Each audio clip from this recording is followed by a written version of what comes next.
হায় বান্দা, তাহলে কি আর কোনো দিন নামাজ পড়বা না? 30 বছর ধরে যে কোনো দিন সুদের লেনদেন ছাড়লেন না, হারাম রোজগার করেই গেলেন, আল্লাহ তাআলা যেন ডেকে বলে, বান্দা তাহলে এই নাফরমানি কি আর কোনো দিন ছাড়বা না? বান্দা সিদ্ধান্ত নিয়ে ফেলছো, তাইলে আজীবন সুদের উপরেই থাকবা, আজীবন মিথ্যার উপরেই থাকবা। তাহলে কি বান্দা এই ফয়সালায় নিয়ে ফেলছো, আজীবন কাস্টমার ঠকাইয়েই যাইবা, ওজনে কমই দিয়ে যাবা? তাহলে কি এই ফয়সালা নিয়ে নিছো তোমার বিবি আজীবন বেপরদাই থাকবে? তোমার ঘরে অহরহ প্রতিনিয়ত রঙিন টেলিভিশন চলবে নিয়মিত, এই ফয়সালা তোমার? ঠিক আছে বান্দা, কুলু ওয়া তামাত্তাউ কালিলান ইন্নাকুম মুজরিমুন। কোরআন শরীফের আয়াত।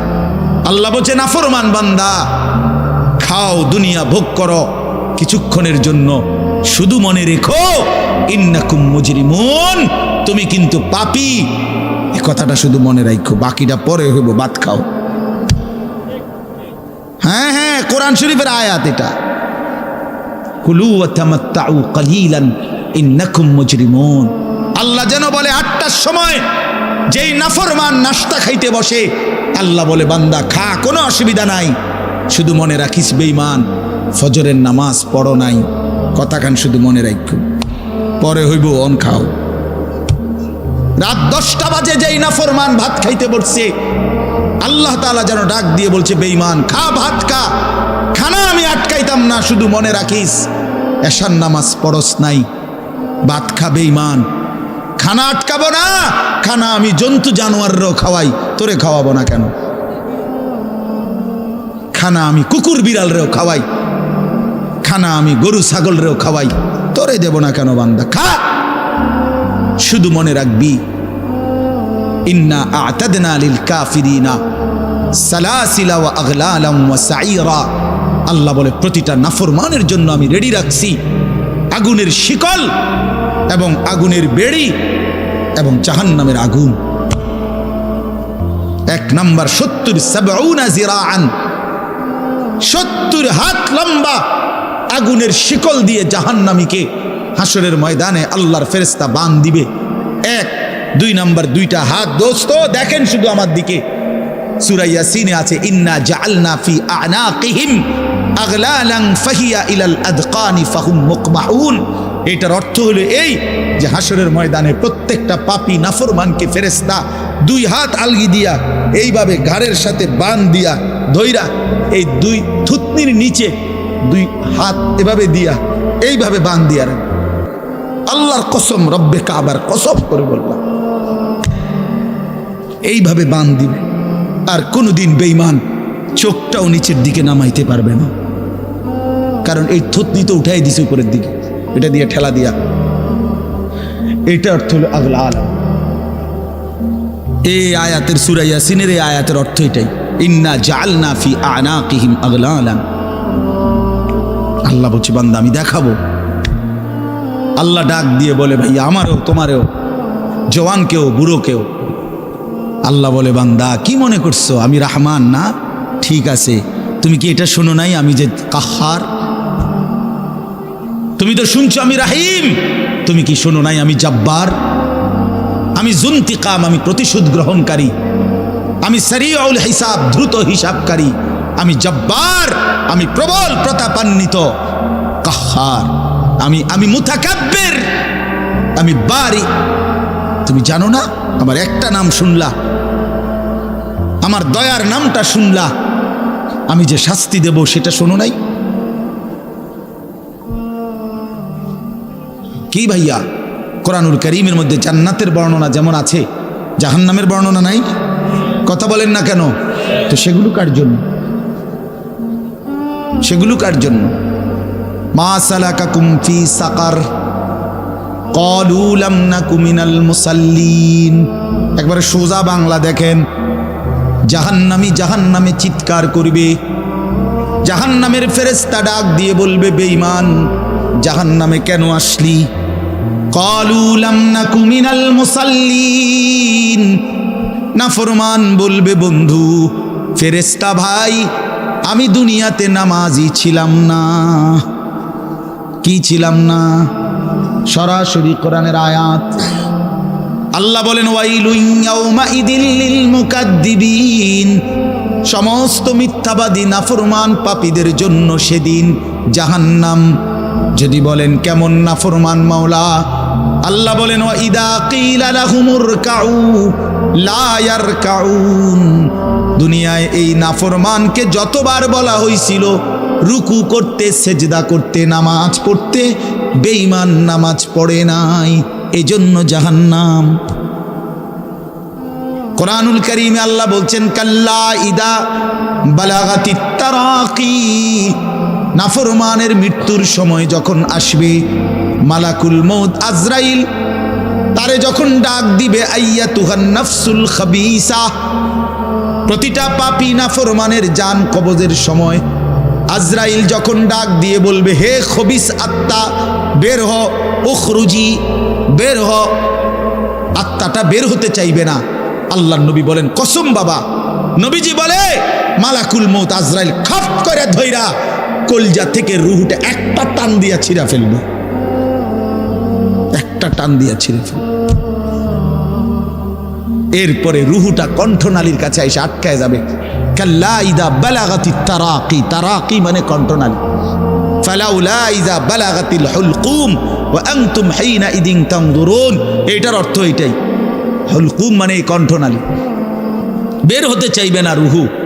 আজরাইল তখন ধৈরে টাইনা হেসরাইয়া ছিঁড়া ছিন্ন ভিন্ন করে বেঈমান নাফরমানের কলজা ছিঁড়া ফেলবে, রুহু ছিঁড়ে ফেলবে, এরপরে শরীর থেকে বের করে নিয়ে আসবে। আরে বন্ধু, এই কোরআনে আছে, আল্লাহ নিজে বলছে এমন নির্মম মৃত্যু হলো কেন, এই নাফরমানের মউত এত কঠিন হলো কেন, তার কলজা ছিঁড়া ফেলছে, রুহু ছিঁড়ে ফেলছে, এমন মৃত্যু হলো কেন? আল্লাহর কসম বাপ আমারেও বলি, আপনারেও বলি, আল্লাহ কোরআনে সরাসরি বলছে এমন ভয়ানক মৃত্যু হলো কেন? ফালা সাদ্দাকা ওয়ালা সাল্লা, কারণ এই নাফরমান আমি আল্লাহর কথায় বিশ্বাস করে নাই, ওয়ালা সাল্লা, এবং নামাজ পড়ে নাই, নামাজ পড়ে নাই, নামাজ পড়ে। হ্যাঁ, বেনামাজি সন্তান মনে রাখো, বাদুগা খাইতে এলে খুব মাতবর, মোবাইল একখান টিপে, মোটরসাইকেল একখান চালায়। হ্যাঁ, বাহ বাহ বাহ বাহ বাহ বাহ বাহ। আর কি, আর ধরে কে? আমার একটা মোটরসাইকেল আছে, আমার একটা মোবাইল আছে, আমার কিছু বন্ধু আছে যারা আমার সারাক্ষণ অসৎ সঙ্গ দেয়। যখনই আমার সমস্ত নাফরমানি মন চায়, কিছু অসৎ বন্ধু মিলে যায়, যে বন্ধুরা আমার সারাক্ষণ চরিত্রহীনতা শিখায়, অসভ্যতা, নোংরামি, অশ্লীলতা, বেহায়াপনা শিখায়। এমন কিছু বন্ধু যার মিলে গেছে, একটা মোটরসাইকেল মিলে গেছে, একটা মোবাইল মিলে গেছে, তো নারীর ছবি, আড্ডা, জিনা, ব্যভিচারের দৃশ্য, মদের আড্ডা, জুয়ার আড্ডা, নারীর আড্ডা, নারীর আলাপ, অথবা মোবাইলের অশ্লীল ছবি দেখা, এই জিন্দিগি মুসলমান।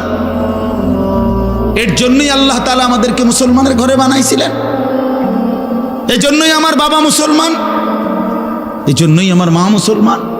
ওফো,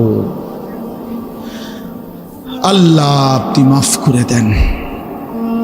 ইনসাফের সাথে ভাইবেন। অনেক নওজোয়ান ভাই, সবাইরে অনুরোধ করলাম, দোস্ত আমার, ইনসাফের সাথে ভাইবেন, নিজেরে নষ্ট করেন না।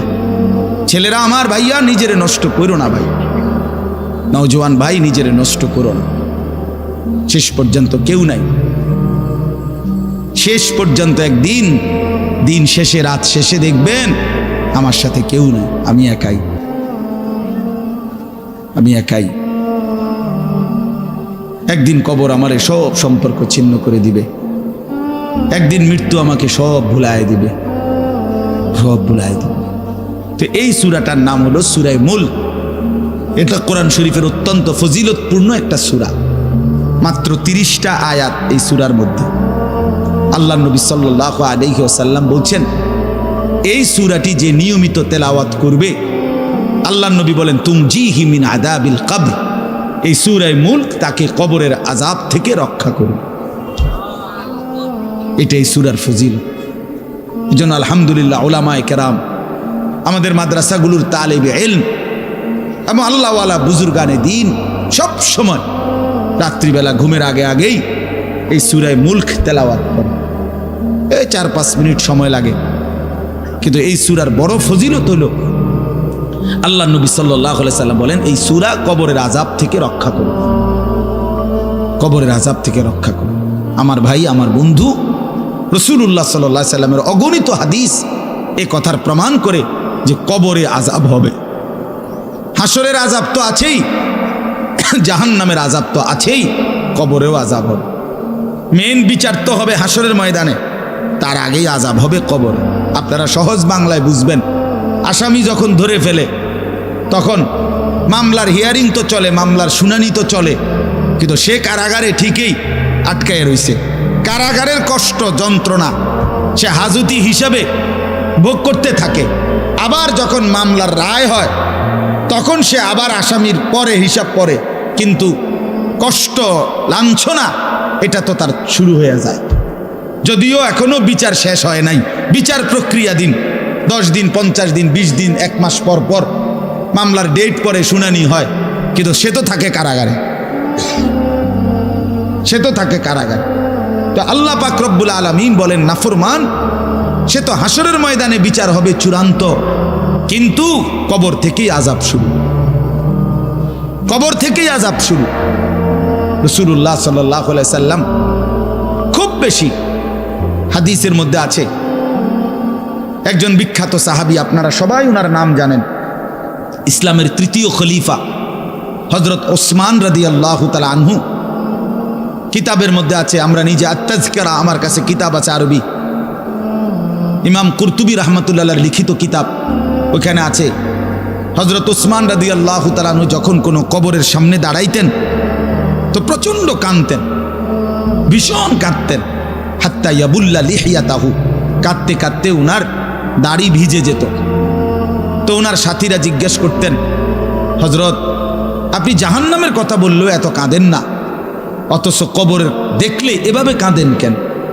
তো তিনি বলতেন, ইন্নাল কবরা আউয়ালু মানাজিলিল আখিরাহ, শোনো কবর হচ্ছে আখিরাতের প্রথম ঘাঁটি। ফাইন নাজা মিনহু ফামা বাদাহু আইসারু মিনহু, যদি কোনো ব্যক্তি এই কবরের ঘাঁটিতে বাইচা যায় পরবর্তী সবগুলো ঘাঁটি তার জন্য সহজ। ওয়া ইন লাম ইয়ানজু মিনহু ফামা বাদাহু আশাদ্দু মিনহু, এই কবরে এই ঘাঁটিতে যে জিততে পারবে না, বাঁচতে পারবে না, তো পরবর্তী সবগুলো ঘাঁটি তার জন্য তার চাইতে বেশি কঠিন। এই কথার কারণে আমি ভয় পাই, কবর দেখলে আমার মনে পড়ে, হায় আমি এই কবরের আযাব থেকে বাঁচব কিনা, এই ভয়ে আমার কাঁদতে থাকি। তো এরপরে তিনি বলছেন, হযরত উসমান রাদিয়াল্লাহু তাআলা আনহু বর্ণনা করেন যে আল্লাহর নবী সাল্লাল্লাহু আলাইহি সাল্লাম বলছেন, আমার ভাই খেয়াল করে শুনেন, নবীজি নিজে বলছেন, আল্লাহ রাসূল সাল্লাল্লাহু আলাইহি সাল্লাম জীবনে কোনোদিন একটা শব্দ বানায়া বলছেন? কথা বলেন। অতিরিক্ত বলছেন, বেশতি বলছেন, শুধু ভয় দেখানোর জন্য বলছেন না, তামাশা করে বলছেন? এটা আপনাদের ইয়াকিন তো? কথা বলেন না। আল্লাহর নবী সাল্লাল্লাহু আলাইহি সাল্লাম বলেন, মা রাআইতু মানজারান কাত্তু ইল্লা ওয়াল কবরু আফজাউ মিনহু। রাসূলুল্লাহ বলেন, হযরত ওসমান বর্ণনা করেন যে আমি নবীজির জবানে শুনছি, নবীজি বলছেন, হে আমার উম্মত, আল্লাহর কসম উম্মত, কবরের চাইতে অধিক ভয়ানক কোন আযাবের দৃশ্য আমি রাসূল মুহাম্মদ দেখি নাই, আমি দেখি। রাসূলুল্লাহ সাল্লাল্লাহু আলাইহি সাল্লাম বলছেন। প্রিয় ভাই আমার, আল্লাহর নবী সাল্লাল্লাহু আলাইহি সাল্লামের সরাসরি হাদিস, যে ব্যক্তি কবরের 3টা প্রশ্নের জবাব দিতে পারবে না, রাসূলুল্লাহ সাল্লাল্লাহু আলাইহি সাল্লাম বলেন আল্লাহ তাআলার পক্ষ থেকে তখন ফেরেশতাদের কাছে ঘোষণা আসবে, আফরিশুহু মিনান নার ওয়ালবাসুহু মিনান নার ওয়াফতাহু লাহু বাবান ইলান নার। আমার এই নাফরমান বান্দার কবরে জাহান্নামের বিছানা বিছিয়ে দাও, জাহান্নামের পোশাক পরিয়ে দাও, আর জাহান্নাম বরাবর তার জন্য কবর থেকে দরজা খুলে দাও। ফেরেশতারা যখন এই কার্যক্রমটা শেষ করবে, প্রথম জাহান্নামের বিছানা বিছায় দিছে, পোশাক পরায় দিছে, জাহান্নাম বরাবর দরজা খুলে দিছে, আল্লাহর নবী সাল্লাল্লাহু আলাইহি ওয়াসাল্লাম বলেন, একজন ফেরেশতা এসে তখন ফায়ুদরাবু লাহু বিমিতরাকাতিম মিন হাদিদিন নবীজি সাল্লাল্লাহু আলাইহি সাল্লাম বলেন তখন একটা লোহার হাতুড়ি, লোহার গুর্জ, লোহার হাতুড়ি দিয়ে একজন ফেরেশতা তাকে একটা আঘাত করবে। কি আঘাত, কোথায় আঘাত করবে? সরাসরি হাদিসের শব্দ, বরবাতান বাইনা উজুনাইহি, তার দুই কান বরাবর একটা আঘাত করবে। রাসূলুল্লাহ সাল্লাল্লাহু আলাইহি সাল্লাম বলেন ফায়াসিহু সাইহাতান, ওই নাফরমান তখন এত জোরে চিৎকার করবে, ইয়াসমাউহা মান ইয়ালিহি ইল্লা সাকালাইন, মানুষ এবং জিন ব্যতীত আল্লাহর সমস্ত সৃষ্টি ওই বেঈমানের চিৎকার শুনতে পায়। এ কবরের আযাব। ছেলেরা আমার, দোস্ত আমার, বাপ আমার, বন্ধু আমার, আপনি হাসলেও কবরে যাইতে হবে, কাঁদলেও কবরে যাইতে হবে। রাজপ্রাসাদের ওই অট্টালিকাতে যে থাকে সেও একদিন মরে যাবে, জীর্ণ কুঠিরে কুড়ে ঘরে যে থাকে সেও মরে যাবে। জীবনে যে কোনোদিন সুখ দেখে নাই, দুঃখের সাগরে, তারও মৃত্যু হবে। জীবনে যে কোনোদিন দুঃখ দেখে নাই, সুখের সাগরে ভাসছিল, তারও মৃত্যু হবে, সেও মরে যাবে। কবর নিশ্চিত, কবর নিশ্চিত। ওয়ামিন ওয়ারাইহিম বারযাখুন ইলা ইয়াউমি ইউবআসুন। আল্লাহ তাআলা মৃত ব্যক্তিকে বলবে, বান্দা, কোরআন শরীফের আয়াত, এখন থেকে নিয়ে ইসরাফিলের ফুঁতে হাসরের ময়দানে উঠানো পর্যন্ত বারজাখ মানে কবরের জীবনে পড়ে থাকো। ভেবে দেখেন, ভেবে দেখেন, শুধু 1 মিনিট। আমিও ভাবি, আপনিও ভাবেন। হাদিসের মধ্যে আছে মা বাইনান নাফখাতাইন 40, ইসরাফিল প্রথম ফু দিলে জমিনের সব কিছু মাটির নিচে চলে যাবে। দ্বিতীয় ফু দিলে মাটির নিচ থেকে আবার সবাই উঠে হাসরের ময়দানে দাঁড়াবে। তো নবীজি সাল্লাল্লাহু আলাইহি সাল্লাম বলছে এই 2 ফুঁয়ের মাঝখানে ব্যবধান হবে 40। তো মুহাদ্দিসিনে কেরাম, ওলামায়ে কেরাম বলেন কেউ কেউ এই 2 ফুঁয়ের মাঝখানে ব্যবধান হতে পারে 40,000 বছর। তাহলে ধরে নেন সর্বশেষ যেই লোকটা কবরে গেছে, যদি তার কবরে আযাব হয় তাহলে তার কবরের আযাব ভোগ করতে হবে 40,000 বছর। এবার বলেন তো এখন যারা মরতেছে, এবার বলেন তো রাসূলুল্লাহ সাল্লাল্লাহু আলাইহি সাল্লামের জমানায় যারা মারা গেছে, এবার আরো পিছনে যান ইব্রাহিম আলাইহিস সালামের জমানায় যারা মারা গেছে, এবার আরো পিছনে যান নূহ আলাইহিস সালামের জমানায় যেই অবিশ্বাসী বেঈমানগুলো মারা গেছে, তারা আজকে কত বছর যাবত কবরে আযাব ভোগ করতেছে। বুঝছেননি আমার কথাটা? হ্যাঁ, কোরআন শরীফে আছে ওমান আ'রাযা আন যিকরি ফাইন্না লাহু মাঈশাতান দানকা ওয়া নাহশুরুহু ইয়াওমাল কিয়ামাতি আ'মা। আল্লাহ বলেন আমার স্মরণ থেকে যে মুখ ফিরায় নিল, আমার বন্দিগি, আমার ইবাদত, আমার হুকুম পালন, আমি তার জীবন করে দেব সংকীর্ণ এবং তার হাসরের ময়দানে উঠাবো অন্ধ। এই জীবন সংকীর্ণ করার একাধিক তাফসির, এর মধ্যে একটা তাফসির হলো এইটা যে আল্লাহ জীবন সংকীর্ণ করে দিবে, মানে তার কবরের মধ্যে তার কবরটাকে একেবারে সংকীর্ণ করে দিবে।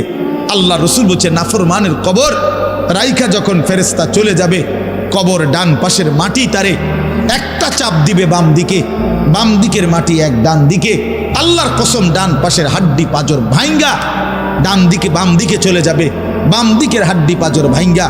রাসূলুল্লাহ সাল্লাল্লাহু আলাইহি ওয়াসাল্লাম বলছে, বন্ধু দেখেন হাত্তা তাখতালিফা আদলাউহু, এই 2 আঙ্গুল যেভাবে এভাবে একটাটার ভিতরে ঢুকে গেছে, খোদার কসম ডান পাশের হাড্ডি পাঁজর বাম পাশের হাড্ডি পাঁজর এইভাবে একটার ভিতরে ঢুকে যায়। এইটার অর্থ এটা। হ্যাঁ, রাসূলুল্লাহ সাল্লাল্লাহু আলাইহি সাল্লাম একদিন হযরত বারা ইবনে আযিব রাদিয়াল্লাহু তাআলা আনহু থেকে বর্ণিত, নবীজি একদিন এক সাহাবীর জানাজা পড়তে গেছেন। জানাজা পড়তে গিয়ে খালি কবরের সামনে কিছুক্ষণ দাঁড়াইছেন, তখনও উনারে কবরে রাখে নাই, জানাজাও পড়ায় নাই। নবীজি আগে গিয়া কবরটার সামনে দাঁড়াইছে। হযরত বারা ইবনে আযিব বলেন, আমরা নবীজির সাথে ছিলাম। আল্লাহর নবী সাল্লাল্লাহু আলাইহি সাল্লাম কবরের খালি এই কবরে দেখা অঝরে কাঁদতে শুরু করছে। আমরা সবাই সাহাবীরা নবীজির সাথে কাঁদতে শুরু করলাম। অনেকক্ষণ কাইদা নবীজি চোখের পানি মুইছা আজীব কথা বলছে নবী। রাসূলুল্লাহ সাল্লাল্লাহু আলাইহি সাল্লাম সাহাবীদেরকে লক্ষ্য করে বলছে, ইয়া ইখওয়ানি লিমিসলি হাদা ফাআইদ্দু, আমার বন্ধুরা, আমার সাথীরা, এই কবরে যাওয়ার জন্য তোমরাও রেডি হও।